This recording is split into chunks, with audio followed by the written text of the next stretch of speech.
Welcome, new and returning listeners, to today's episode of the Black Business Roundtable.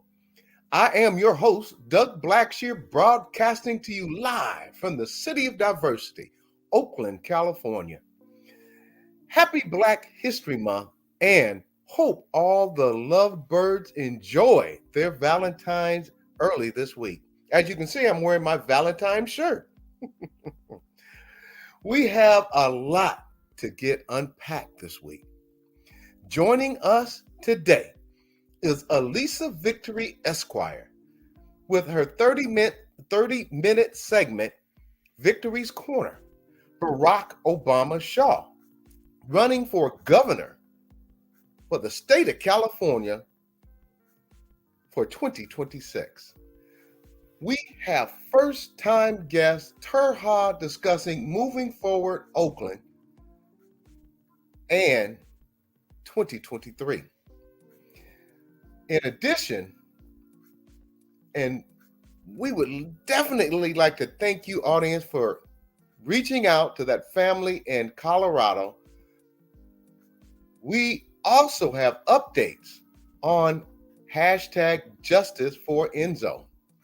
And definitely last but not least, the Black Colorado ranchers and the new article by Arc Republic written by Kaya Nyambi Shivers, the third in their series, and the El Paso County, Colorado Sheriff Press Conference.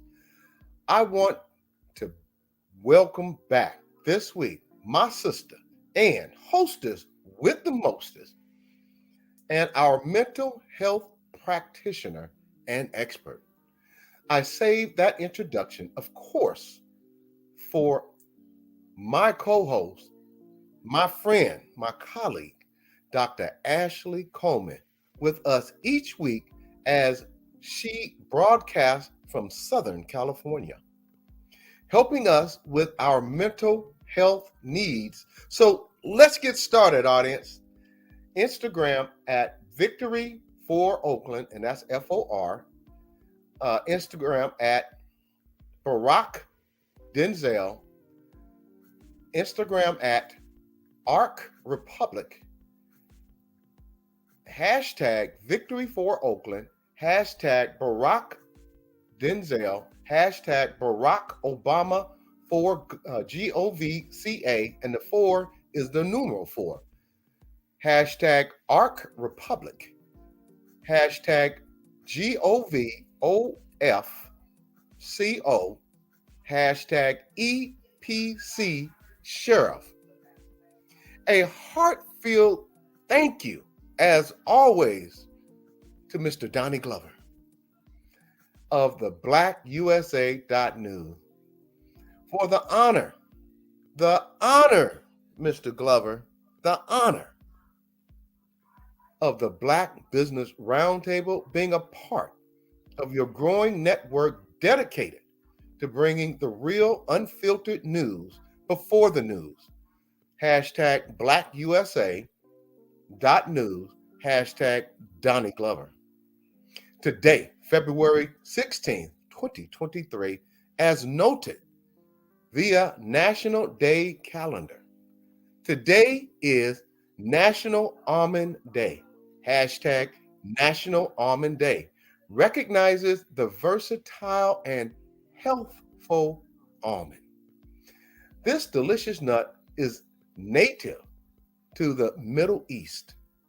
Thank you, National Day calendar. Some current events in the news today. Jackson, Mississippi has a white supermajority. Now listen to this, audience. Jackson, Mississippi has a white supermajority and has voted to install a segregated judicial system, including an expansion of their police force. How can this be in a city that looks to be over 80% Black? See Instagram Reel or our hashtag Your Rights Camp, hashtag Jackson, Mississippi. Once again, see our Instagram reel or hashtag Your Rights Camp, hashtag Jackson, Mississippi. The students at St. Hubert Catholic High School for Girls becoming women of faith and integrity, located in Philadelphia, Pennsylvania, featured on our Instagram reel, finally took action on February 11th, 2023, expelled the white students that wore in black faces and stating slave. Wow. Is this 2023 or 1953 or even 1853? That is unbelievable. See both of our Instagram reels for video school message. Instagram STHUBERTBAMBIES. Lodi, California audience is back on the reel. City Council Zoom meeting February 15th, 2023. Once again, had national attendance, including, yes, we were there, the Black Business Roundtable, which spoke, as did the Chris Kelly Foundation, and in person, an attorney spoke on behalf of hashtag Justice for Enzo. Wow, this is unbelievable. The Husky that was tasered in the streets of Lodi by a police officer and tethered by the neck, yes, in front of the family and the child, tethered by the neck by an animal control officer. The world is watching, Lodi, and we are boycotting your wineries. We're going to boycott your restaurants. We're going to boycott your golfing. We're going to boycott your museums. We're going to boycott spas, and we're going to boycott gas stations. So let's be clear, Lodi, until you fairly resolve the situation, audience, when you drive over the Altamont Pass, going to Stockton, Patterson, and all areas near Lodi, keep driving until Lodi fixes this heinous problem. Thank you. This week's thumbs up goes to the ADIM 18. And that's what our Victory, Allyssa Victory is going to be talking about today. The ADIM entire slate that won, and one of those members is here today, Allyssa Victory. And Kalima Pryforce was recently on the show and is a friend of our show. They are partying up this Friday, February 17th, 2023 at 1727 Telegraph Avenue in Oakland, California at 7:30 to 10:30 p.m., 21 plus with ID only. You have to be 21 years of age and older. Congratulations. Hashtag Pryforce, hashtag Victory for Oakland. This is what I'm talking about when I say take back your political processes in whether it be Oakland, Alameda County, state of California, or the United States of America. We will not get what we want if we don't vote. Think and be a part of that political process. This week's Black Business Roundtable thumbs down goes to who made the Black Business Roundtable Naughty List 2023 this week? The governor of Colorado, Jared Polis, for being completely silent regarding El Paso County, Colorado, and the national attention focused on this state. The continued effort of the El Paso County Sheriff's Department to try to discredit the Black journalist trying to shed light to this story. Ought to be shame of yourself. Shame, shame, shame. It has taken the release of a third article on the evening of February 13th, 2023, for the sheriff to communicate with the public via press conference on February 14th, which was announced at 10:23 and set up for 1:30 p.m. The press conference left many on Facebook, including the Black Business Roundtable. Oh yes, we were invited. The Black Business Roundtable with more questions than answers. Dr. Ashley, later in the show, will read the latest article. Hashtag ARC Republic, hashtag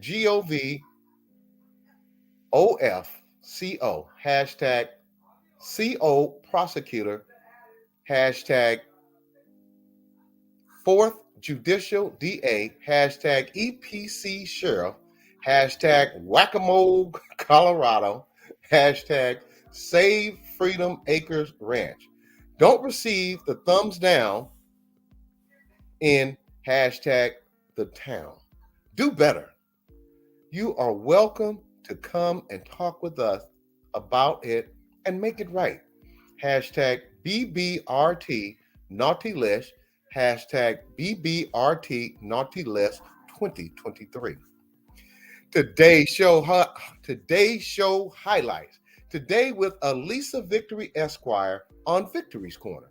She discussed the A-Dem slate historic win, reparation, and ACA 4 to free the vote. Mr. Barack Obama Shaw will give us an update on what he has been doing to get his campaign up and running for 2026 to be governor of this great state of California. Yes, audience, we're doing some great things out here. And also, we're looking to see Tura, a local resident businessman and just great guy who does great work in the city of Oakland, California, and he will be speaking about moving Oakland forward. So let's get started this third Thursday of February 2023 with my co-host joining me short. She's there. With my co-host joining me, Dr. Ashley Coleman, Doctor of Psychology, as she will give us the scoop from Oakland right here on the Black Business Roundtable. My show guest today, and there she is. Therapy girl, we missed you last week. I had the shimmies and the gimmies and the goops.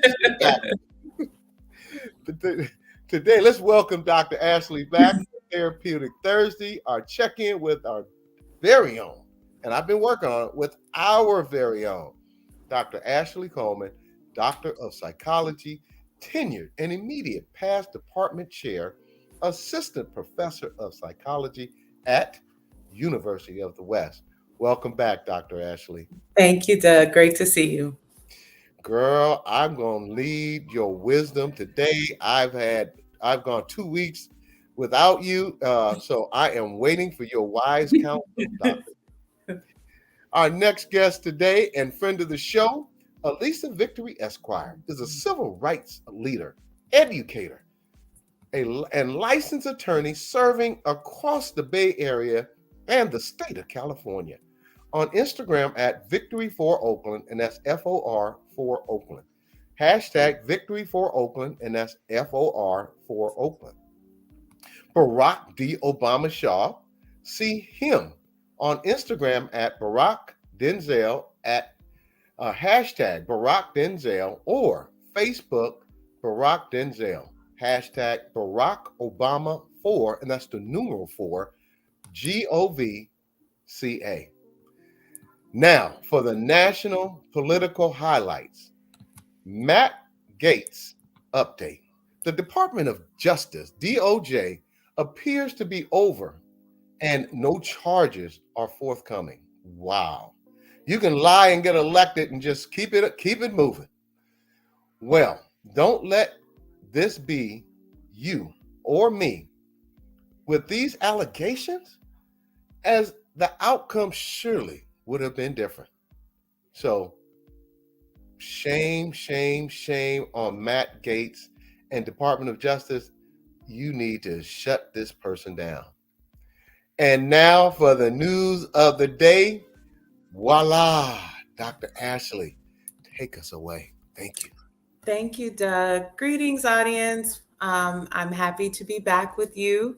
Per usual, the news of the day is courtesy of the Equal Justice Initiative, who publishes a daily calendar of historical events.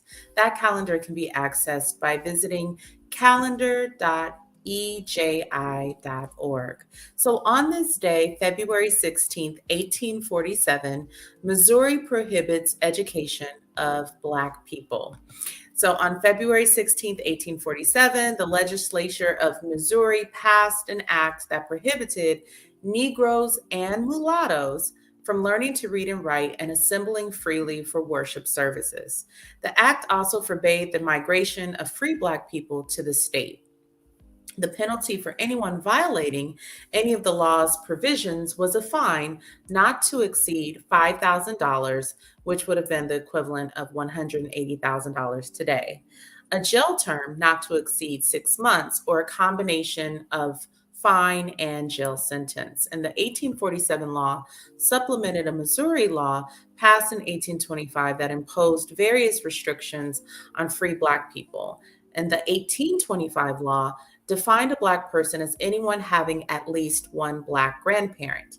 This law also prohibited free Black people from keeping or carrying weapons without a special permit and settling in Missouri without a certificate of citizenship from Missouri or another state. So free Black people who migrated to or through Missouri without citizenship documents faced arrest, a court order to leave the state within 30 days, and a punishment of 10 lashes. Under the 1825 law, white ship captains and labor bosses were permitted to bring free Black people into the state as workers, though for no longer than 6 months at a time. And so in 1840, nearly 13% of Missouri's population was composed of enslaved Black people, while free Black people made up less than 1% of the state's residents. And this 1847 law was enacted to place further limitations on the Black population and to maintain white supremacy. Such important history as we think about just the power of education and the pathways to freedom, and why, unfortunately, a lot of racism has also occurred in the classroom and school environments, which I'll touch on a little bit in Therapeutic Thursdays. But Doug, quickly, I recently had the privilege of helping one of my younger cousins edit their personal statement, and they're applying to HBCUs, historical Black colleges and universities. And our listeners know that I'm a proud Howard Bison, but I think about wanting to, at one point, apply to Washington University of St. Louis because of their strong medical program in the state of Missouri. And so reading this headline, it's so important to know the history, but to understand the sacrifices we've made to achieve education in this country. And while we can have many victories in other areas of life, there's something very special about shining in the classroom.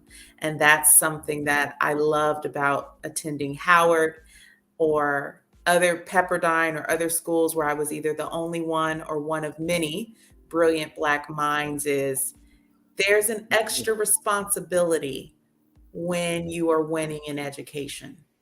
And so I think that's a legacy our people definitely has, and one that I love for us to continue. Is in the classroom, we can get just as busy as we do on the field, on the court, wherever we are.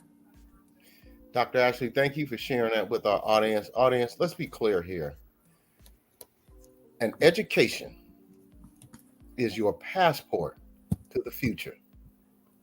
An education is your passport to the future. Thank you, Dr. Ashley, for sharing that with us. It is really something that people are neglecting to understand that just 100 to 150 years ago, our ancestors were in slavery, bonded, couldn't own anything, chattel. So be sure to keep the thought of voting, because if you don't vote, legislation will create laws that will take us backwards instead of moving us forward. Thank you, Dr. Ashley. And audience, once again, our weekly check-in with see, I missed you last week. Now with our very own Dr. Ashley Coleman, Doctor of Psychology. Dr. Ashley, please take our minds away. Thank you. Thank you. Again, welcome to Therapeutic Thursday. So happy to join you.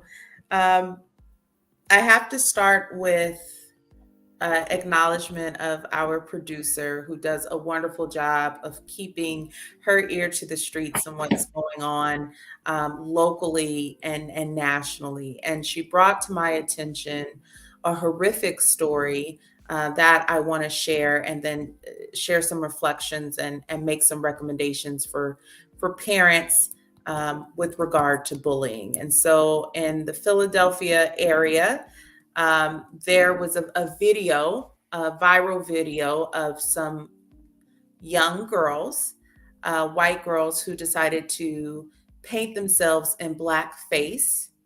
And they uploaded this video to the internet. And this is at St. Hubert's, let me get this, St. Hubert Catholic High School for Girls. And so in the video, they're painted in blackface and they are enacting stereotypes of young Black women. And this video, in this video, one of the girls is shouting phrases like "know your roots" and "you're nothing but a slave." And this video went viral. So it had over 11 million views on Twitter. And then also there are several photographs that accompanied this video that were also posted with a filter saying Happy Black History Month. And so there were protests, and as of recently, the young women have been dismissed from the high school. And again, you can look at them. Read the article of the Philadelphia Inquirer, and I see brothers and sisters who are protesting, holding signs: "Justice is truth in action, no more racism." Aren't we tired? Aren't we tired of hearing about the racism, the discrimination? It's exhausting. It's exhausting to have to thrive as a person of color in the face of ignorance. Doug? Dr. Ashley, I have to point out how important it is, once again, and I want to be brief.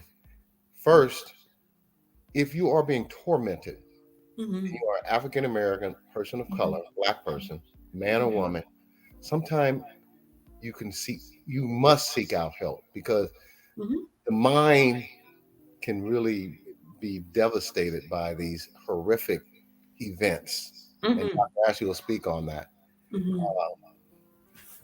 Second is vote, vote, vote. Thank you. Yeah, that's important. The mind can be tormented. And I think the reason why I wanted to reflect on this story is the responsibility. Unfortunately, the ignorance is out there, the racism is out there. And we could get caught in what we say shoulds or shouldn't, what we shouldn't have to deal with, what should happen. That can get us caught in the understandable outrage about how others should be able to think, should be able to reason, should be able to recognize humanity. Unfortunately, that isn't the fight that can be the most impactful in the moment. I'm thinking about the young women of color that, went to the high school. My focus right now is on checking in with your children and your nieces and nephews and whomever about bullying. Bullying pre-internet used to occur between 8 a.m. and 3:30 p.m., 3 o'clock high for all the older folks. And really, there was a reprieve. I'm not saying bullying before was not traumatic, but there was a bracket to bullying because there was actually a removal of interaction, if only for the evening or for the weekend, where someone at least could be in a safe space and be away from their bullies. With internet, bullying is now 24/7 and it's permanent. I just read a story. I'm also exhausted because I just read a story earlier this week where unfortunately a young woman was attacked in her high school. Someone filmed her being beat up, uploaded the video. The video went viral, and 48 hours later, she took her life. So, voting is important for interactions to change the trajectory of the people who are supposed to serve and advocate for the people in their region. However, showing up and checking in with youth who are not as protected is so important. So when is the last time you've asked your child, your godchild, your niece and nephew, how is school going? Who are your friends? Do you feel safe? Are they on social media? With Snapchat, with these profiles, images can be shared that are very damaging. And when we're young and we don't understand permanence in the same way, it can feel like this feeling, this terror is going to last forever. So checking in with the children in your lives, checking in, popping in on the teachers, popping in on the administration. I empathize with administrators. I empathize with teachers. I also know that unfortunately there still is a gap with regard to what we can do about bullying. And so I just want to really emphasize the importance of advocacy. I also want to talk to the older people for a second. I understand that our older generations have dealt with, and I'll say this quickly because I'm looking forward to Victory's Corner.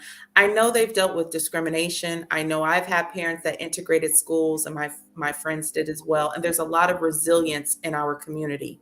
Sometimes, though, we may use that strength and to say, I survived this type of bullying. Why can't you survive that type of bullying? And there can be a comparison of oppression, which can make young people feel unheard.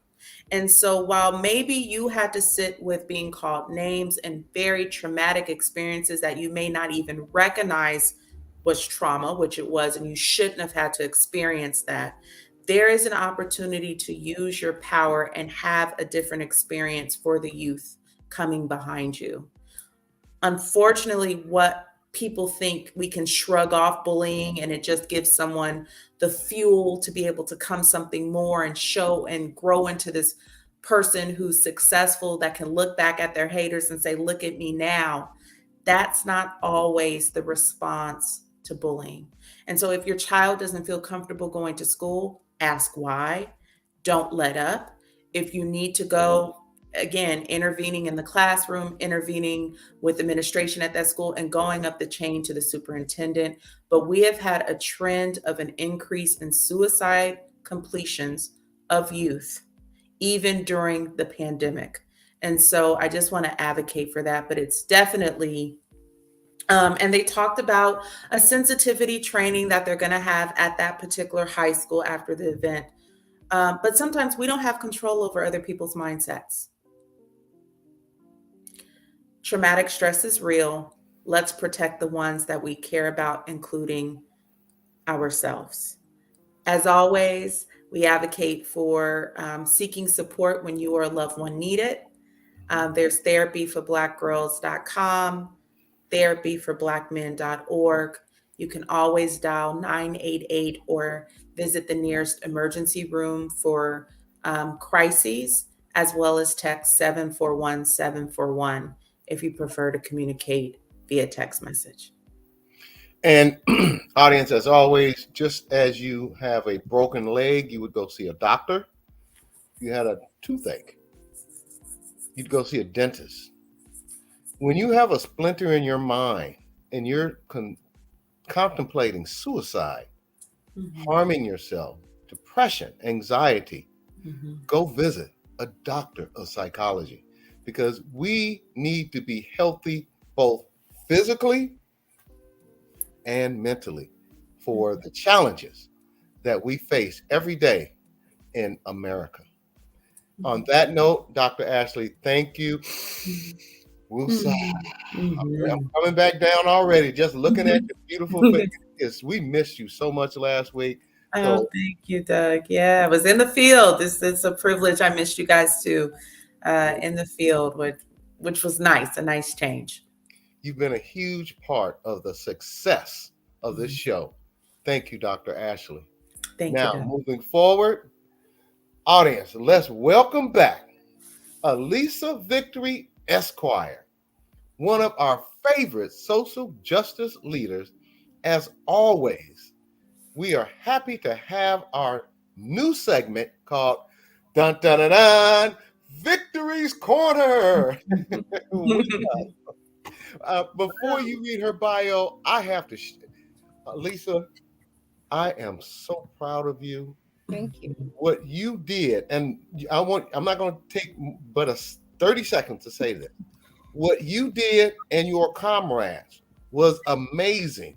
You shocked the Alameda County Democratic Central Committee, and I want you to explain to our audience how significant that is as we move forward in the political empowerment of all people, specifically Black people. On that note, Dr. Ashley, please read this incredible Victory's Victory bio. Thank you. My pleasure. Allyssa Victory Esq is a civil rights leader, educator, and licensed attorney serving across the Bay Area and state of California. She holds a BA with honors in ethnic studies and a minor in Black studies, as well as a JD concentrated in government law. Allyssa currently practices in policing and labor law and is an elected ADEM delegate to the California Democratic Party for Assembly District 18. And she currently ran for another term for ADEM 18 as candidate number 12. And we can't wait to hear more about the outcome. Welcome back, Allyssa. Thank y'all for having me. Happy Black Futures, Black History, Black Everything Month every day. Thank you for the congrats. This is a very special week to be joining y'all because I learned less than a week ago that myself and my entire people's slate of 12 members were elected to the Democratic Party as delegates for this assembly district.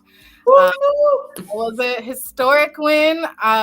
I ran 2 years ago. It was my first time running for anything. I was recruited by Central Committee members who had to explain to me what ADEM elections were, how the party worked, and just said, we think you're a good representative and you're connected to people. And myself and 2 other candidates were independently elected, meaning we ran with no support from assembly members and the current status quo. We didn't have any money. We didn't have anything. We literally were texting and calling people. And 3 of us were elected 2 years ago in 2021. And I took it upon myself to run for re-election because I'm not done serving our democracy and helping bring others with me. And so I am re-elected, but I also was the top vote getter and I'm elected now to the executive board of the Democratic Party representing our assembly district. And there's only one person who is elected as the ADEM rep for e-board for each assembly district. So it's an honor for everyone who voted for me, who supported me, who endorsed me. But again, I ran with 11 other people. All of them had never ran for delegate before, had never been delegates before. Many of them have never ran for anything. Some of them have never attended the Democratic Party's convention and are still going to be learning a lot more about what our party does and how to serve democracy. But they were able to activate their family members, their friends, their dance groups, their club members, people who had never voted before, registered, to vote and registered to vote in this really obscure and confusing election. So it was a historic win, not just for myself, but for all 12 members of the People's Slate, especially those running for the first time, those running grassroots. And so many of our members are working class people who have family obligations, who were doing this in the middle of the night whenever they could find time, through health challenges, family challenges. And that's what our democracy looks like. And so we're very honored as a slate to be elected, to have the support of the voters who were able to make it through all the hurdles that the party set up. And this is the first time that a majority of the 14 seats have gone to independent candidates, and candidates who weren't funded, endorsed, supported by the current assembly member, who also gets to appoint her own delegates to different types of seats. So there's going to be a lot of delegate talk, but these are elected positions. We're now elected until 2025. We're going to have a People's Party this Friday at Somar Bar in Oakland from 7:30 to 10:30. Celebrate with us. Come meet us if you don't know who we are, and come talk to us about what our position is and what we're going to do in the Democratic Party locally and statewide, because we are connected to sister slates and delegates across the state of California and are already building and mobilizing with them to shake things up. That's what we're elected to do. So that's been a highlight since the last Friday that I found out, and we're going to celebrate tomorrow. So hope you all can come out and help spread the word. Well, I will definitely be there. I'm going to be stopping off at Kinfolks, which is right around the corner. But since you've answered the first question that I was, that's what I love about you. You are so precise. Educator is exactly what we need when we talk about learning politics. So thank you, Allyssa Victory, for coming on back on the show for Victory's Corner. And Dr. Ashley, please. Sure. So again, Allyssa, congratulations. So excited for you and the rest of your slate. Can you inform our audience about just any forward progress with regards to reparations in California, just considering it's Black History Month? Yes. So there's been reparations talk, right, for generations, for decades. 40 acres and a mule is a common slogan in Black communities around a promise of land, of property, of a way to feed ourselves or build a business. And those conversations are continuing to today. But we do have an official task force on reparations in California. That task force has been doing its own research, has been consulting with experts, has been assessing a lot of the harm and the stories of violence done to Black Americans. And they've also been having listening sessions. One of the last ones was hosted in the great city of Oakland, and the next will be March. Let me make sure I get my dates right. March 3rd through 4th is the city of Sacramento. This will be live, and they're also live streamed on YouTube and on the Attorney General's website. These task force have been, again, moving to different cities, hearing from cities specifically what issues in terms of history of harm against Black Americans, what they're doing to repair that at the very local municipal or county levels. Again, hearing testimony from the public, from stakeholders that include all types of civic engagement groups, community groups, mothers and family groups, educational groups. And these are a chance for you to really listen of how the conversation is moving and progressing. And all of these are to provide concrete recommendations back to our state government around how to fund, how to administer, and how to continue a policy of reparations, of reparative policy for Black Americans in our state. And so this has been a very long effort and undertaking, and we're hoping will lead to real decisions, real action, real enforcement, real shifts from the status quo and from the history of our country and of our state of California. And so the next statewide hearing from that task force is coming up in March and will be held in Sacramento. There's also been some local efforts officially, including San Francisco. San Francisco has a reparations commission, and their commission just rolled out some recommendations around cash payments to Black San Franciscans. San Francisco's Black population has definitely dwindled over the generations in terms of residents, but also business and cultural spaces. And there's a lot of communities that live in areas of the city that are plagued by high toxicity, high levels of violence. This might sound similar in a community near you because that is the design. The design has been racism, inequity, and again, reparations is a part of the redesign. So shout out to SF for having its own specific municipal commission that is looking at this and providing recommendations that would be in addition or parallel to whatever the state is proposing. Another city that is starting this process is the city of Berkeley. Last year, I believe around summer, the council approved phase 1, which will be more of a study, public input, kind of assessment phase. And so that is getting underway in our neighbor of the city of Berkeley. And I want to be clear, the city of Oakland doesn't have a reparations plan. We don't have a commission. We don't have a task force. We have, contract studies about disparity. We have our equity indicators report confirming the disparities along race. We have a Department of Race and Equity. But I want to be clear, none of those things are reparations. They're not reparative to the specific harms that Black Oaklanders have suffered that have been through our government, condoned by our government, or with our government looking the other way. And so there's still much more conversation to be had. I'm ready to jump in, Doug, so go ahead. No, what I wanted to say is what's going on here in Oakland has already destroyed the Black community, whether it be home ownership or businesses. And you mentioned the disparity study. Under the previous regime that has run this city into the ground, how important is it that you and 12 other people who look like you won ADEM 18 in representation?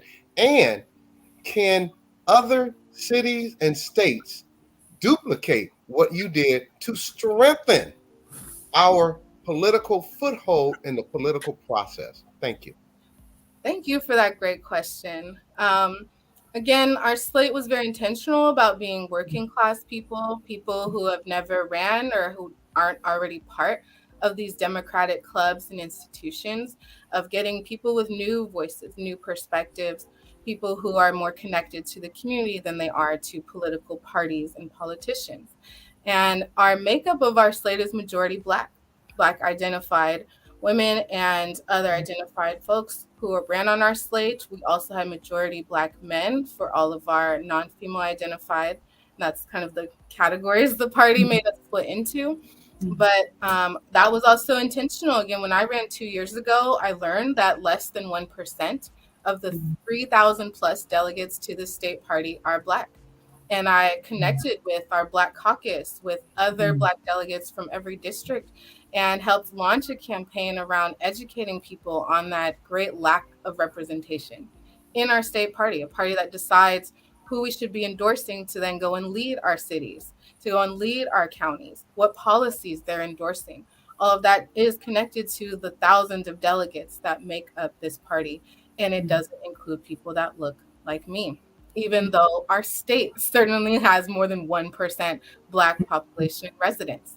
And so having our assembly district, which includes Oakland, Alameda, and Emeryville, be more reflective, but also have a heavy leaning towards Black delegates will help us to build that representation, not just for this district, but also statewide. Will give us clearer voice in caucuses and in other decisions that are being made that, again, may go beyond our assembly district. And again, we were able to activate our own family and friends networks of people who had not voted, who were not registered to vote, right? We're doing basic civics work and civic education, and that can lead people to be engaged forever. That can change generational practices around political engagement and can also set people up to then become candidates, to understand more about politics and policy or budgeting and endorsements and how these things work.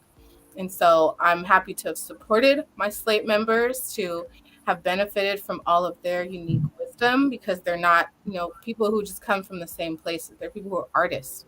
They're people who are musicians. people who tapped into all types of different skills and interests to engage people in voting. And that's going to continue, right? What we've already done is just for 2 months for us to get elected, but now we are the representatives and we're committed to being the people's slate and being the people's candidates and the people's reps, which requires us to be accessible, to be proximate, and to listen. And I think you get already that shift of understanding and thinking when you open up our democracy tent and bring in more people. Dr. Ashley, please. I would tell you that. Oh, Mhm. what is the ACA for to free the vote all about? Thank you.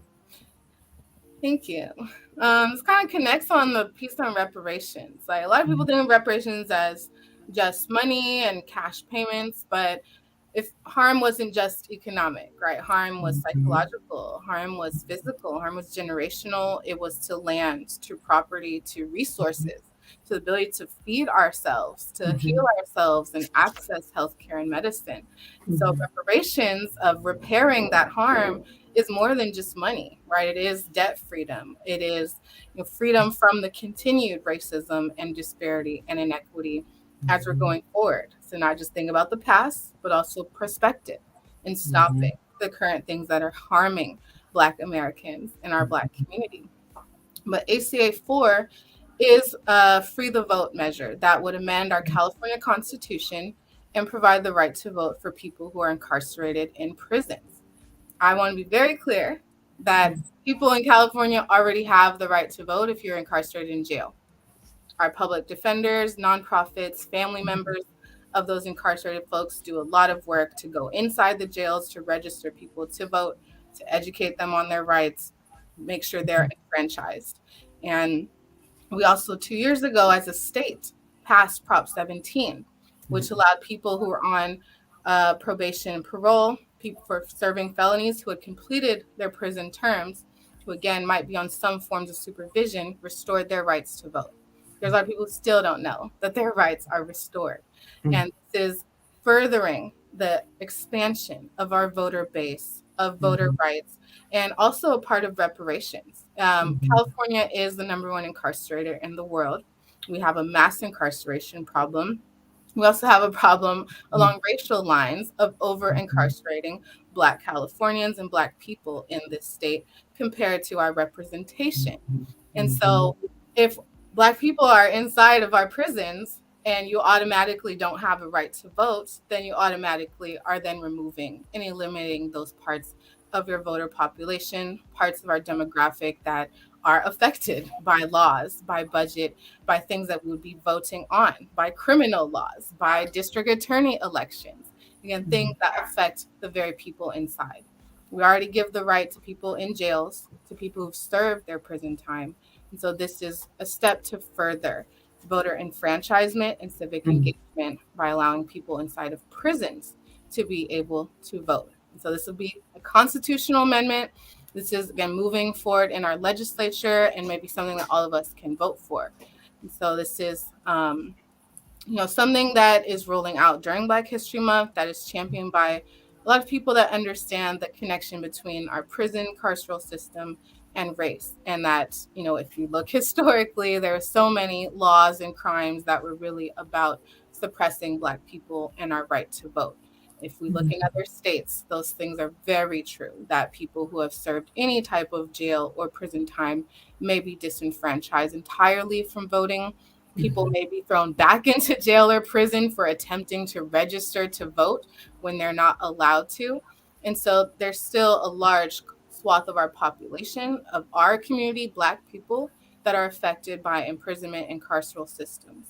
And so to allow them a voice in our democratic processes is going to change the status quo, can restore voting rights to many Black people, and also may shift how people have to run campaigns, how people educate the public if there's going to be large groups of voter bases inside of our prisons.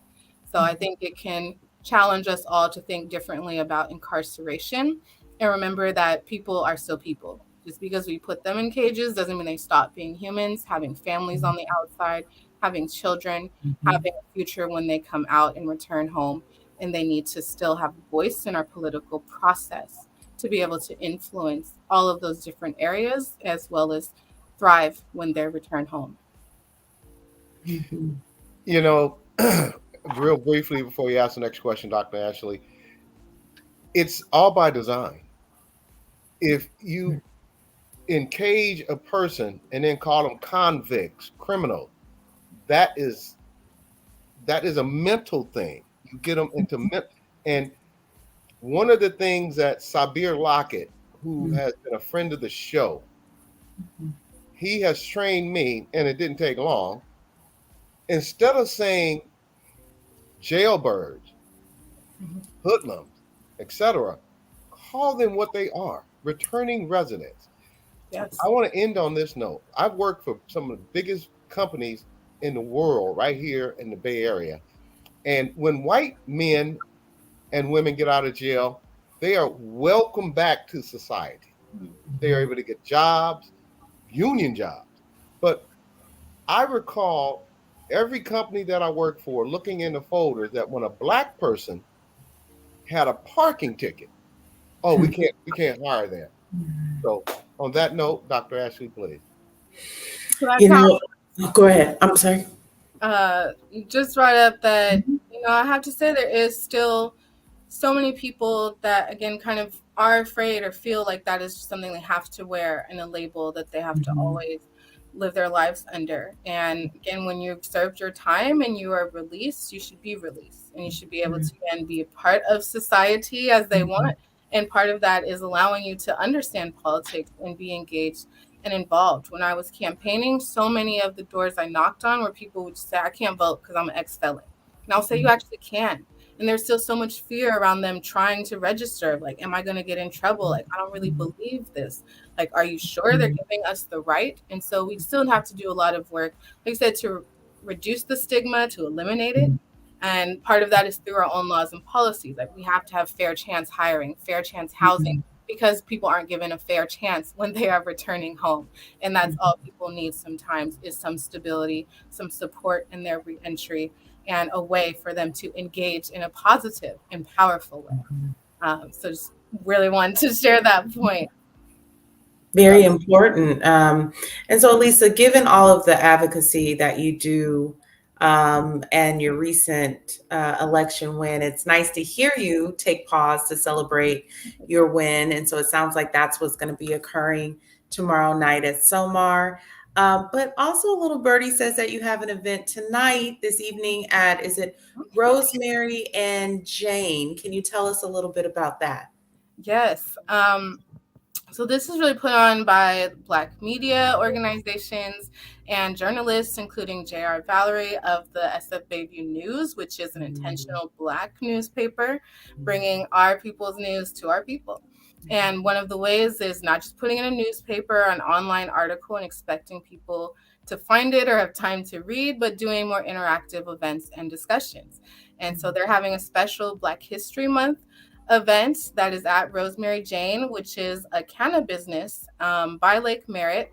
They have different products. They also have one of the first canna bars where you can get cannabis cocktails. They have a nice outdoor patio with heat lamps and space for people to talk.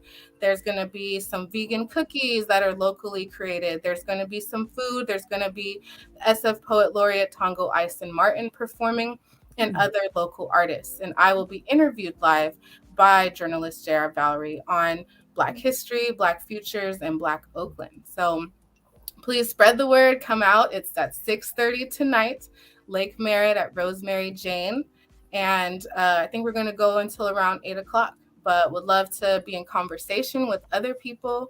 Again, there's a lot of Black History Month celebrations, but this is definitely one that will unite some of the different Bay Area cities and, again, talk about kind of media. And this is a media podcast and channel that brings really important news to people across this country. So hope you all can come out too or partner on a future event, because I think these coalitions, collaborations, and bringing news directly to people is, helping fill in a lot of the knowledge gaps, information gaps, and people want to talk about what's happening and have that information at their fingertips. Audience, now you see why we have Victory's Corner. When you become a big hot shot, please don't forget about us little folk, girl, because let me tell you. Y'all are bringing me up to y'all's level as hot shots with the BBRT.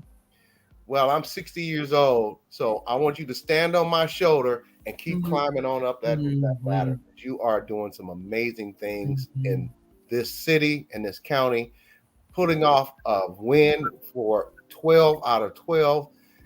You have demonstrated, audience, this is the type of person, young person, that we need to have out there leading our young people into the future, politically, economically, home ownerships, returning residents, etc. You are the picturesque of Black empowerment.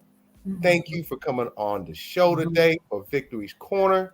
We love you, and we will support you moving forward as we have in the past. Thank you, Allyssa Victory of Dun Dun Dun Dun Victory's Corner. Thank you both. Love you too, and appreciate your support. Always a good time. It always goes by really fast.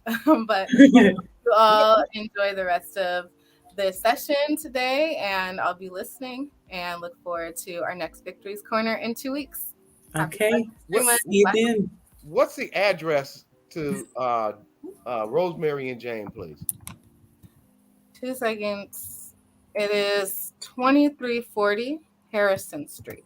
2340 Harrison Street. Again, it's if you know where the Whole Foods is by Lake Merritt, it's right across the street next to 7-Eleven. Thank you, Allyssa. We'll see you in 2 weeks. Keep up the great work and keep motivating our people to get politically involved and politically empowered.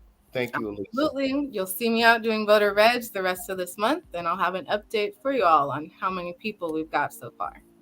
Well, I just want to say this. We have backstage Mr. Barack Obama, who will be running for governor. So I'm sure he's going to be in touch with you regarding strategies of how to get more people out to vote, and his message is to become governor of the state of California. And I think he will be the first Black African-American governor of this state. Thank you. Let's make Black history. And moving ahead, Dr. Ashley, can you take us to a quick break? And we're going to get the gentleman who is possibly looking great to be our next first and next governor, first Black governor and the next governor for this great state of California. Thank you, Dr. Ashley. Thank you, Doug. And thank you, Mr. Donnie Glover of BlackUSA.News. Audience, be sure to tune in to our sister programming. There's Chapin Friends on Mondays, Party Marty Let's Talk on Tuesdays. There's Black USA Crypto News with Kamal Hubert on Fridays. And we know he knows all about blockchain and cryptocurrency. On Saturdays, there's the Blackout Live from New York with Sister Tajmir. And on Sundays, there's 60 Minutes in Black USA with Michael Haney. And yours truly and Doug will be guests on the show this coming Sunday. So, and we see you, Mike, in the comments. Thanks for tuning in this evening. To join our BBRT advertising family or to be a possible guest on the show, reach us via our email address, bbrt2021@hotmail.com. In your email, please include your company name, address, website, and contact information for vetting consideration. Doug? Dr. Ashley, I'm glad Michael Haney came on to show us, talk to us about, or remind us, audience, we will be on 60 Minutes. We have been invited by Mr. Mike Haney to on 60 Minutes, airing Sunday, 3 p.m. Pacific Standard Time and 6 p.m. on East Coast time. And I look forward to having a powerful show articulating how East Coast and West Coast things are similar, things are different, how we can unite and create a power base that will harness political empowerment for better jobs, better education, housing, and rights for returning residents in the United States of America. As Victory has articulated very well, the imprisonment of Black men and women in this country is by design. Yeah, we also get to reflect on celebrating Black History Month and what that looks like across the country and compare, how does the East Coast do it? How do we do it on the West Coast? And what are some pathways forward? So I'm excited about our conversation. And since Michael Haney is so engaged, Mike, we look forward to having you on our show, because one of the things that we want to empower people all across the United States is together we can make a difference. A divided house will fall. On that note, let's welcome back friend of the show, Barack Obama Shaw. Dr. Ashley, can you please read this dynamic, awesome, pioneering politician's resume? Thank you. Yes, it's my pleasure. So Barack D. Obama Shaw is self-employed. He studied at Texas Southern University and resides in Alameda, which is just outside of Oakland, California. He is originally from Houston, Texas, but we are fortunate to have him in the Bay Area, trying to make a difference as he is getting his campaign set up to run for governor of California in 2026. Welcome back, friend of the show, Barack D. Obama Shaw. Hey, Barack, what's going on, my brother? Hey, it's great to be alive, and of course, great to be here. It's wonderful. Before I ask the first question, it was God talking to me and told me to go to Trader Joe's that day to get some water, alkaline water. And when I saw you sitting there all alone, and audience, let me be clear, he's not alone anymore. He is building up a mass of people who believe in him and his political future in making a difference in America and specifically California. So on that note, we last had you on the show January 12th, 2023, 2 days before my 60th birthday. They call me Triple OG now because I'm 60. Every 20 years you do an OG. All right. 40, I was a double OG. Now I'm a triple OG. I'm exceeding you, sir. All right. Just after we attended the inauguration for Mayor Sheng Tao, Council Member Janani Ramachandran of District 4, and Council Member Kevin Jenkins of District Number 6 at the Paramount Theater here in Oakland. We went and partied it up. Oh man, we had a ball. We went to all three winners' party.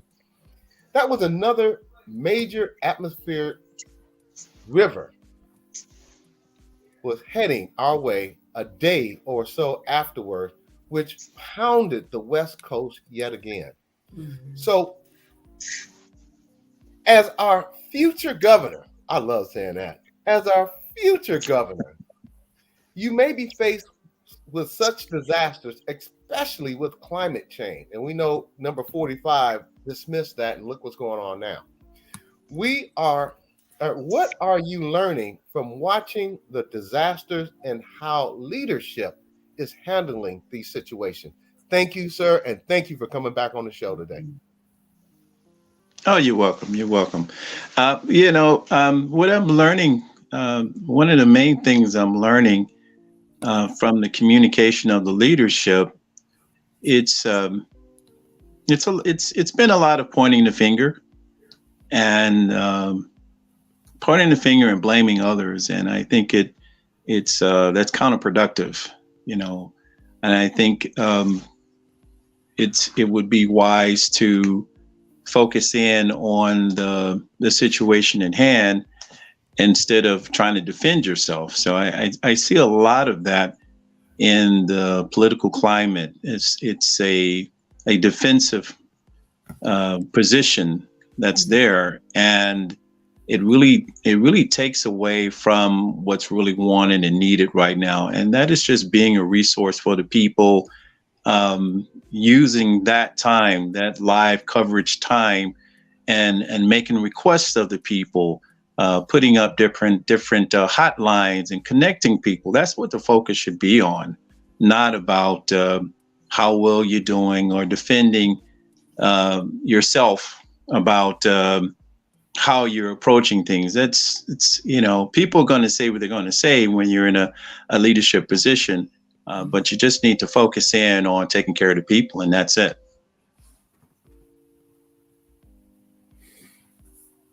Dr. Ashley, please. Barack, what are you learning about getting set up for your run for governor? Well, it's quite a bit. So, yeah. And, there is, for the job is about implementing the state laws. So learning what are the state laws in the first place and how they work, and where possibly the gaps are, and how can we make it better. Also, and it's about overseeing the operations of the state executive branch. And what I want to create that's, I think, is really special is, just kind of bringing it down to earth. Just say, for instance, when we were kids, your parents told you, well, at least in our house, told me to eat what's on the plate. Mm-hmm. And before I go get seconds or thirds or whatever, eat what's on your plate. And there are millions, over 1 million different nonprofits in just America alone. So if we have so many resources around us, then it seems to me that the breakdown would be around connections and communication, just connecting to people and letting, because with that many resources, that's enough to cover every situation we could possibly think of, with millions of, over 1 million nonprofits. And it's probably about 10 million nonprofits in the worldwide, and over 1 million in America alone. So that's eating what's on your plate, right? And then you want to come for seconds, that's great. You can come for seconds, but I think it's important to utilize the infrastructure and have people to work together, because we have what we need, but it's about the breakdown in communication, working it out, getting people on the same page, and getting it done, and not making an excuse saying we can't get in touch with everybody, because the IRS, they can get in touch with everybody. If there's somebody who has the resources to get in touch with everybody, we don't need to get in touch with every single person, every single business entity, but the ones that are relevant to what we're up to, and just bringing people together and looking at how we can marshal all these resources to get needs met.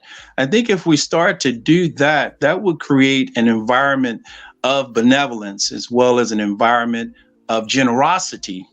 And then when you have the benevolence and the generosity, then people will start to get present to a greater quality of life, not something miles, way across the country in Washington, but homegrown, like right around them. They'll get present to their quality of life, and that they matter.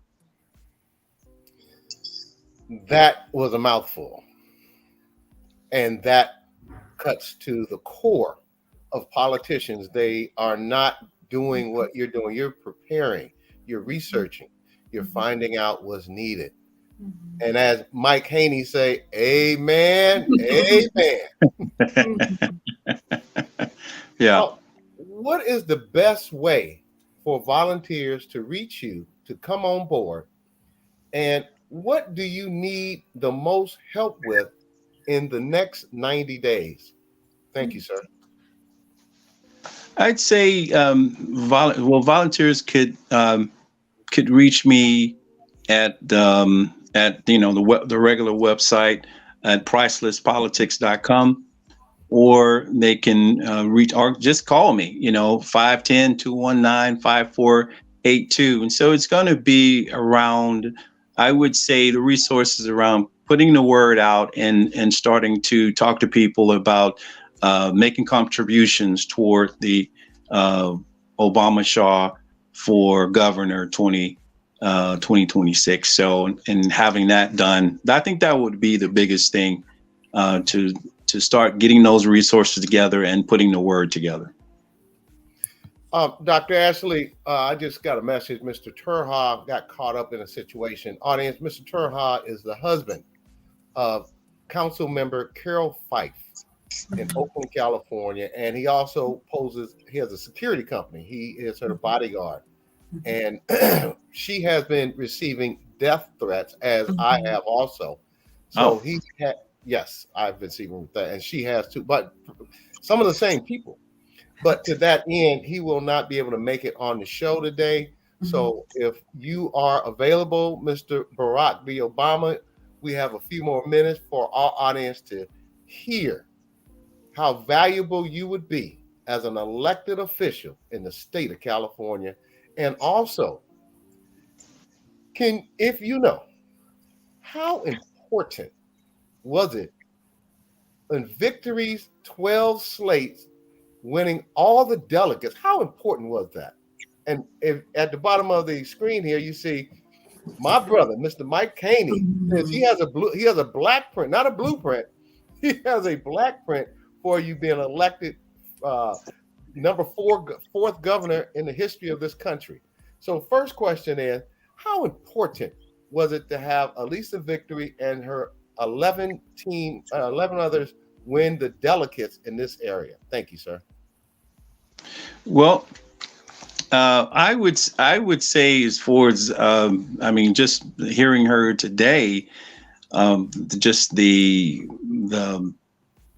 insight of where she's coming from to make the difference with people. I mean, it's amazing to let people become aware of the things that they're not aware of, that they can actually vote and that they actually matter, that life is not over and that you can do something about it. You can do something about your quality of life. And one of the things I heard was she was saying that people are coming back home. So she's actually also pointing out that jail is not your home. That there's life out here. This is where you belong. And let's get back to work. Let's get back to having a great quality life while you're out here. And she's putting that information out there for people. And that's key, that she's doing that type of work. So I think that's that amazing work that she's doing. Well, you definitely want to stay in the loop, because as she builds the power of politics and putting Black people who look like us on the screen here in the loop, you want to have delegates so you can get the nomination. Yeah. Dr. Ashley? Yep. I'm sorry? Oh, Dr. Ashley, do you have a question for Mr. Brock? I have a few I want to shoot off too. No, go ahead. Go ahead. Can you tell, and once again, audience, as you can see, he gives out his phone number to let you know and I'm sure when you become elected governor, you'll have to have a staff and you'll have to call. But can you lay out to our national audience and in several other countries, if you were elected today, what would be your plan for economic development for all people, address the housing shortage for many cities in this state, and also looking at the racial disparity in this state as it relates to Black people and other people? What plans do you have to bring us together? Thank you, sir. Oh, very good question. Very good question. So one of the things I saw when we were when I was running for mayor of the city of Alameda, was listening to the responses of the current mayor, myself, and the other person running, who was mayor years before. And one of the breakdowns I saw was calling things what they are. Mm. So if we have, all the legislation, all the people in the different offices, and we're calling the whatchamacallit, the side people, the people over there, the middle people, and all of these types of people, the other people, alternative people, is like, wait, we have specific terms right here. We need to speak in the actual terminology. Just like in baseball, you want to call things what they are. And I think that's a big missing, is calling things what they are, because if we don't, then things can get, just overlap. Things can get overlapped, and then there's confusion.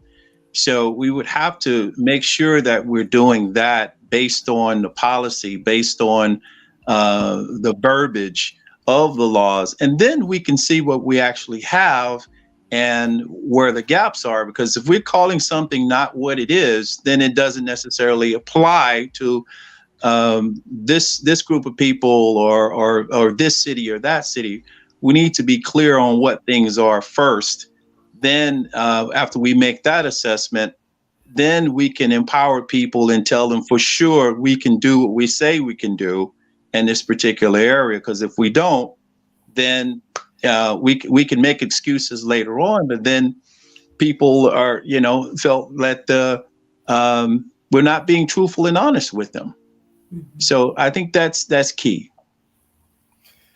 Mr. Barack D. Obama Shaw, audience, this and Allyssa Victory and all of our guests who have come on to this show are the type of representation that we need to have as elected officials, whether it be city council, mayors, assembly people, Senate, Congress, governors, and the president.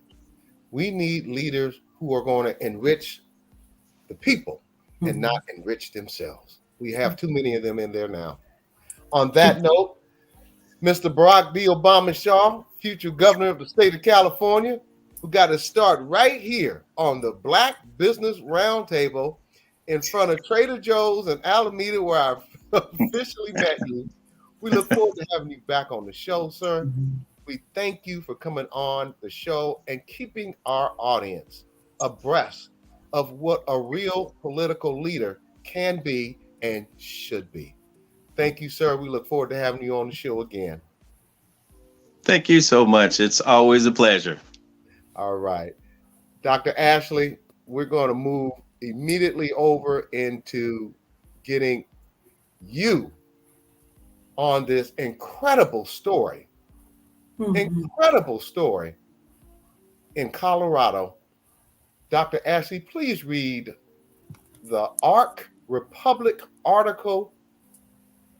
This is the third article released Monday in the series on the Colorado ranchers, Black ranchers, who are being terrorized by not only white neighbors, but the law enforcement. Dr. Ashley, please take us away. Absolutely, I will. And I want to acknowledge the author, Kaya Nyambi Shivers, and also just audience. I know this has been the theme where we've been talking about race-based trauma. And per usual, when we talk about anything traumatic, and this today's session has been talking about various topics, we always want to talk about debriefing and taking care of yourself afterwards. And so this is the third article that Sister Kaya has written about the Black ranchers. I'm going to go into it. I ask that you bear with me, but I think the words are so important. Again, activated. Colorado food justice activists rally around Black ranchers who say they have been living a nightmare in a predominantly white town. So advocates tap into their network to support Courtney and Nicole Mallory and also pressure state officials to investigate the case of Black ranchers alleging white residents are pushing them off their land. So while most agriculture comes to a stop in the middle of a snow-filled Colorado winter, Tai Nguyen was divvying up the parts of 2 cows she purchased from Freedom Acres Ranch, owned by Courtney and Nicole Mallory. She put out a call with a simple question: "We're getting a cow. Which part do you want?" Nguyen laughingly admitted that being a vegetarian, she was uncertain on how to make bovine butchering order, but the collective of immigrant community she coordinates with, she sorted it out for her. In the breakdown, the Mexican contingency asked for the tongues to make tripe, while West African members requested parts to make oxtail. We work with a lot of Asian populations. So I told Courtney, don't throw out the bones because the community wants to make broth, said Nguyen. Founder of Kaizen Food Rescue, the only refugee-led nonprofit for food access in Colorado, Nguyen serves marginalized residents with food distribution events. And in the past 3 years since its start, the organization has given out 11 million pounds of food. Yet this time, Nguyen's efforts were in reverse. She used her organizing savvy to rally around food producers who selflessly donated beforehand. The Mallorys have been flash selling their stock in efforts to raise capital. The money goes towards their efforts to save their 1,000-acre ranch. However, the funds are more than the average ranch operation. They must purchase drones, surveillance equipment, and supplies to repair a fence that has been damaged repeatedly by unknown persons. For over 2 years, they allege that their business has been thwarted by the racial terror they experience from local white residents in their section of El Paso County, Colorado. From a list of slain animals to damaged and stolen property, their funds have been depleted, along with much of their mental health and sense of security. Per Courtney, they are tormenting me and my wife. Again, as Courtney expressed this in an intense Instagram video post, and with an interview with Arc Republic, the couple stated that the tensions were opposing townspeople in Yoder have amplified after articles reporting their troubles were released, and subsequent social media posts have caused their story to go viral. And in an Instagram post on February 12, 2023 by Hawk Newsom, who is at Freedom Acres Ranch, Courtney shows a dead cow with blood oozing from its nose and mouth, citing that it is a probable sign of poisoning. Additional footage obtained by Arc Republic shows an uninvited white woman driving behind a running cow on the Mallory land. This is an example of the many strangers who have trespassed on or stopped at property perimeters to leer or commit other acts of intimidation. Another person who was unwelcomed entered their home while Nicole took a shower. The intruder was met with the U.S. Marine veteran's shotgun. And over the years, the Mallorys made countless complaints to law enforcement and local officials, yet they say their concerns were ignored until Courtney started a petition in December of last year. The appeal calls for the firing of Emery Ray Gerhardt, an El Paso County Sheriff's Department sergeant, who the ranching couple claim is complicit in the racial acts of terror. That petition now has over 2,000 signatures. And in a press release, the El Paso County Sheriff's Department said that they responded to over 170 calls for service involving Courtney and Nicole Mallory. Moreover, attesting to have, quote, thoroughly investigated a total of 19 different complaints filed by and or involving the Black ranchers. In an interview with Arc Republic, the Sheriff's Communications Director, Deborah Minot, stated that the Mallory's complaints were mostly trespassing and that they never filed a complaint regarding killed animals. Many in Colorado expressed doubt about the accusations made by the couple who moved to the state from Texas in 2017. Others debated the accuracy of the reports and called them, quote, scammers. On the other hand, some individuals sprung into action to help one of the few Black farmers in the state once they found out about what was going on.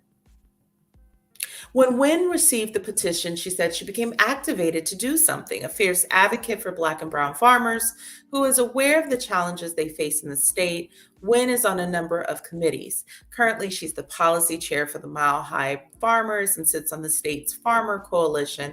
Plus, she works closely with Frontline Farming, a food and farmer advocacy group. And so, along with forwarding the petition to people in her food justice and activist circles, Wynn sent an email of concern to Colorado Governor Jared Polis. She then followed up with an attempted talk at a recent Lunar New Year celebration they both attended. She asked the Democratic leader, quote, "Did you receive my email?" In response, he politely left her inquiry unaddressed. And she states, the word is out on every level of the state. Officials are, quote, sitting and waiting to see what the public view is on this. For Wynn, it is what the least she could do to reciprocate the Mallory's generosity because they volunteered their resources when the world fell to its knees. And in 2020, again, Wynn met the Mallorys at a food distribution event she co-facilitated with Pam Jimer, founder of Girl Tech and Montebello Walks. And the pop-up took place in the Montebello district of Denver, a northeastern neighborhood in the city that is majority African American and Latinx. Wynn goes on to discuss how the Mallorys supported us at the height of the pandemic. Never once meeting Wynn, the Mallorys took the almost 2-hour drive to Denver with coolers full of fresh food, specifically meats and eggs. Immediately after arriving, they asked how they could help and jumped into passing out food to community members who were some of the most impacted by the growing food availability issues during the showdown. Courtney and Nicole were so fun. Just really good people, recalled Wynn, who said that Nicole was hilarious in the life of events. It was such an honor working with, quote, kick-ass people. I'm going to pause here, Doug. Again, this is a wonderful piece by Kaya Nyambi Shivers. Again, her third piece on this couple. Want to highlight how, again, this article really is different from the first two. This article is from the perspective of Ty Wynn, someone who is so gracious for the Mallory's generosity at a time during the pandemic. I wanted to pause here because something that stood out to me was not just her efforts to repay the Mallorys by advocating for them and using her networks to solicit support, but it was also in that last paragraph that I read where she's going to lengths to humanize Courtney and Nicole Mallory. And we've highlighted in previous shows that Nicole served the country and the Marines and whatnot. What I'm exhausted by, and Ty's intentions are very pure, but the lengths that Black people have to go through to appeal to others to recognize their humanity is exhausting. One of the signs of psychological maturity is one, empathy, and number two, perspective taking. Being able to put yourself in someone else's shoes and see the world through them. Sister Kai, thank you for tuning in. We see you in the comments. Thank you for tuning in this evening and last 2 weeks ago as well. But what's so interesting is that we see perspective taking, and from a psychological standpoint, we start teaching that early. When with toddlers favorite words are me, my. So we try to teach toddlers sharing, or if they hit ow, that doesn't feel good. Would you like that done to you? So we really try very early on to instill these skills where instead of having to do something to someone and then say, oh, I wouldn't like that done to me, perspective taking allows someone to pause before they make a decision and decide whether or not that person should receive that type of treatment. And yet still, because Black people were viewed as commodities, we are still having to go through lengths, here we go, to say we're nice, fine, intelligent people, fill in the adjective, we don't deserve this. We don't deserve this treatment. And it also brings me back to Brother Kalima Pryforce, who just a few weeks ago, when he was on the show, talked about his intentionality of soothing the fears of others in the room because he's a 6'4" African-American, dark-skinned Black man. And so he's learned how to go into the room, and it doesn't matter how he presents, soothing the fears of the stature. We take on that responsibility of earning the "we're safe" label. And I just noticed as she's complimenting, and it's a natural compliment, you can tell she's glowing, Ty is, and talking about how just Courtney and Nicole were not just helpful and drove 2 hours to Denver and shared their livestock and fed so many people, that they were fun and that they were chill. And she's trying to humanize them and just share, they're people and they don't deserve this, but wow. Oh, that's so exhausting for the onus to be on us, to have to dismantle the stereotypes before we're even in the room, before we get a chance to introduce ourselves, and often that coming through an advocate. Dr. Ashley, let's be clear here. Audience, America,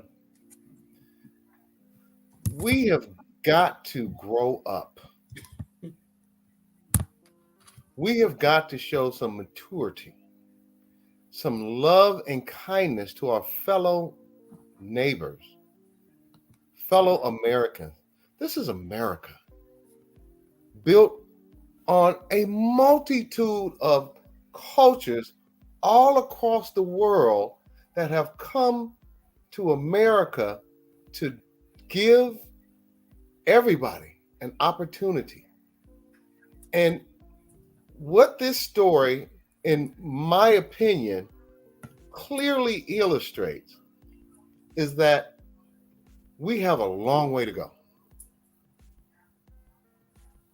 Mm-hmm. Doug, can I also, I'm sorry, can I acknowledge two allies like Ty Wynn, also people within the community like Sister Kaya, who's using her gift of writing to advocate. But I just want to acknowledge too the allies that are making this story, again, are speaking and supporting Courtney and Nicole Mallory. It's the bystanders that actually have a lot of impact. And you know, scientifically, we say this in psychology, and we see so many examples of this in the real world, that it's not just the first person that stands up, the first person that says, hey, wait a minute, but actually what we say, the secondary bystander. So the first person that stands up and says, hey, wait a minute, they need backup. And what we see is that when that second person backs up the first bystander, that their efforts are strengthened. And so I've been so fortunate to be a part of this platform. Our producer who called NAACP to advocate, again, our audience who has been keeping abreast of the story. It went viral. And again, showed up on social media platforms that pay attention to Black and Brown stories and voices. And now there's momentum. And with more eyes and supervision, there can be more impact. And that is what I preach every show. Together, we can make changes to empower this country. Because at the end of the day, it's not just white people. It's not just Asian people. It's not just Hispanic people. It's all people in this country that have made this country great. Dr. Ashley, I see Kaya is, I see her comments in the chat box. Yes. Kaya, we would love to have you on the show. Mm-hmm. We want to continue to support this family, this couple in Colorado. And as we have shined a light on Texas, driving while Black, in Texas for a mother whose daughter was being harassed and bullied by white kids, and other stories all across this country, we would love for you to come on to the show and I have to, we call her the mysterious lady. Our producer has done an outstanding job making sure that our audience understands that we are still in a struggle in America.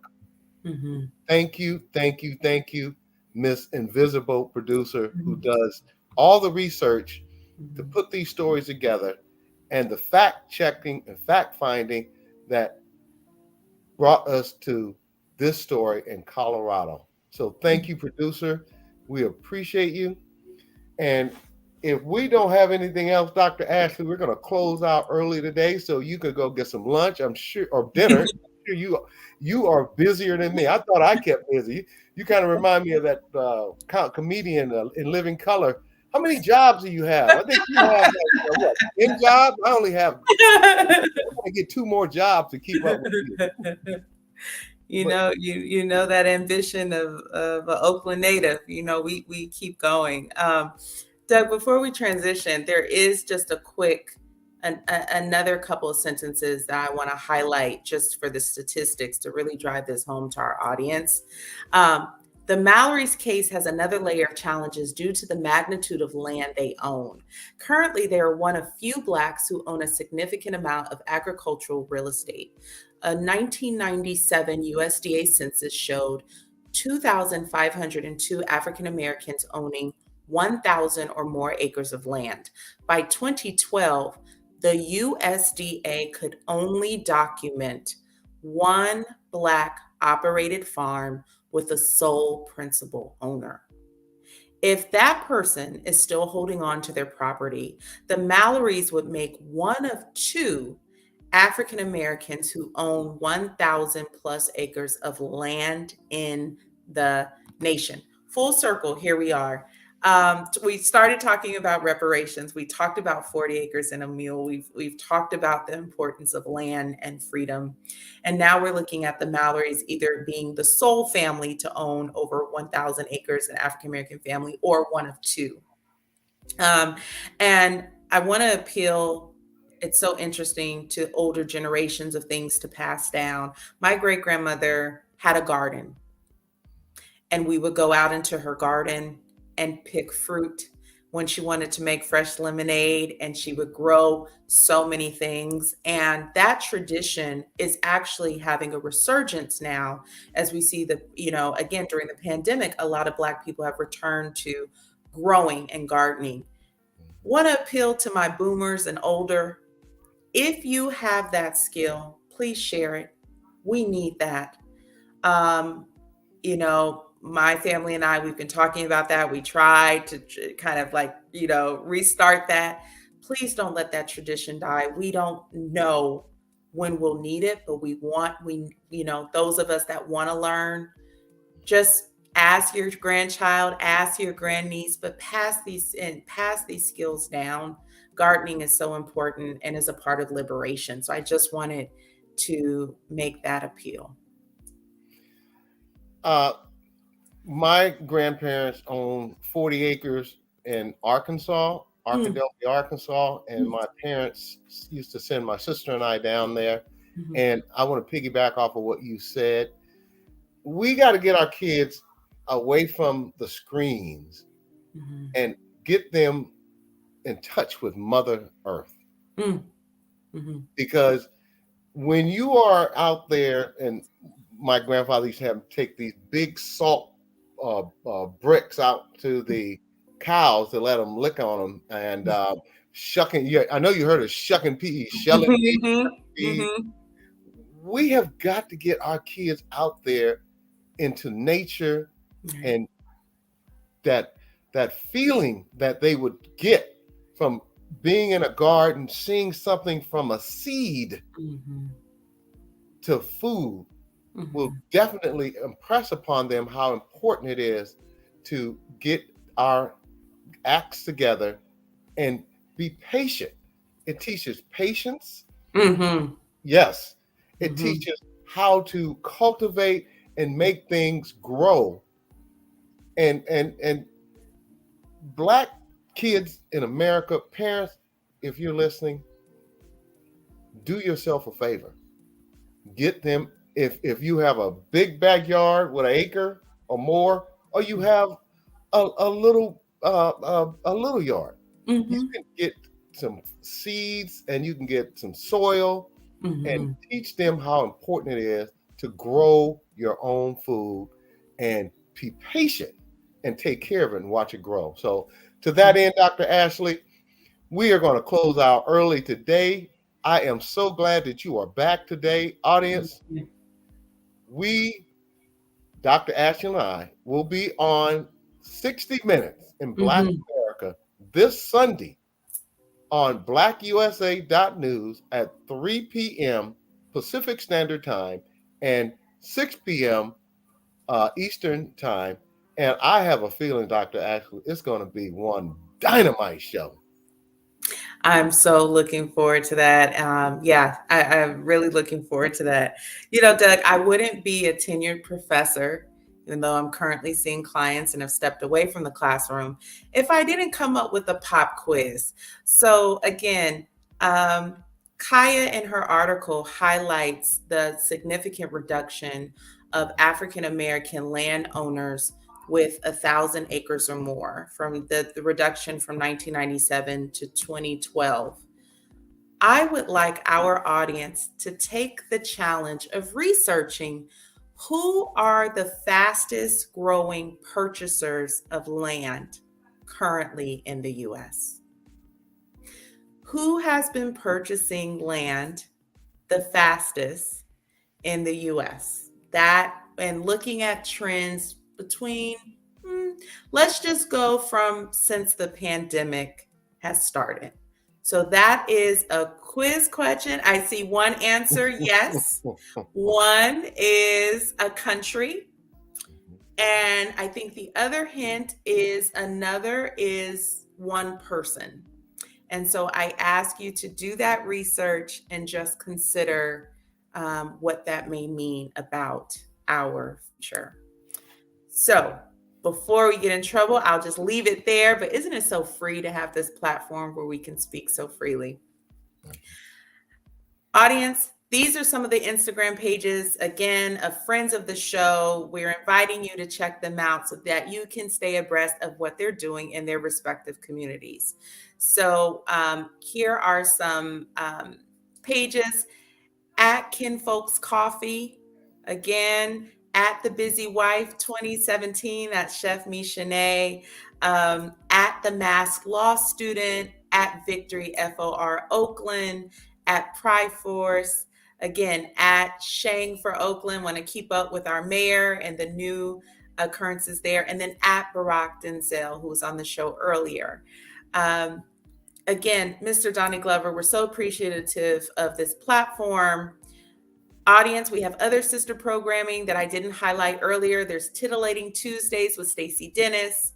And there are also a host of shows hosted by Mr. Donnie Glover. There's BlackUSA.News Morning Show, The Donnie Glover Show. There's People Over Politics, Political Cipher, Data Mall Sis, Community Connections, Resources, and Gardening, The Robert Report, Shared Space, Frontline News, Troy Rawlings Show, The Beverly Smith Show, and as always, stay tuned as more programming is added.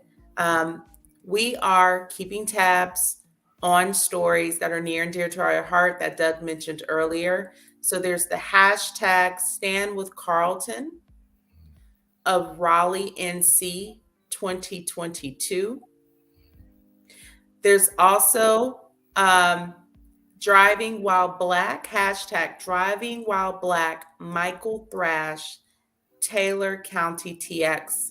And we hope to have an update as a new trial date is approaching. Doug?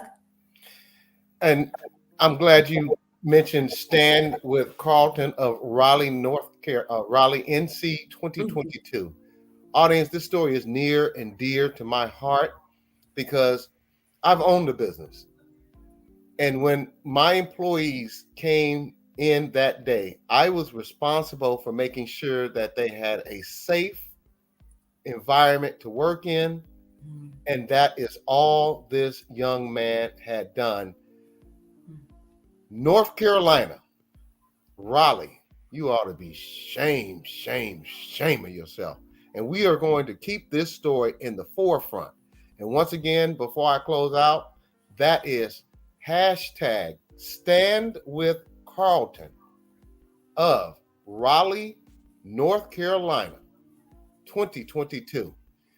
We are tired of you locking up our people for doing the same thing that white people do all the time: protect themselves, protect their business, and protect their employees. On that note, thank you for joining us today. We return Thursday, February 23rd, with Amos White, environmental executive and climate evangelist. We look forward to seeing you every Thursday at 4 p.m. Pacific Standard Time on the blackusa.news on YouTube and Facebook. Thank you, audience, for tuning in. And remember, together we can listen, we can learn, and we can share, because I know you care. This is Doug Blacksher and my ride or die sister, Dr. Ashley Coleman of the Black Business Roundtable. God bless. Thank you for joining us today, and good night.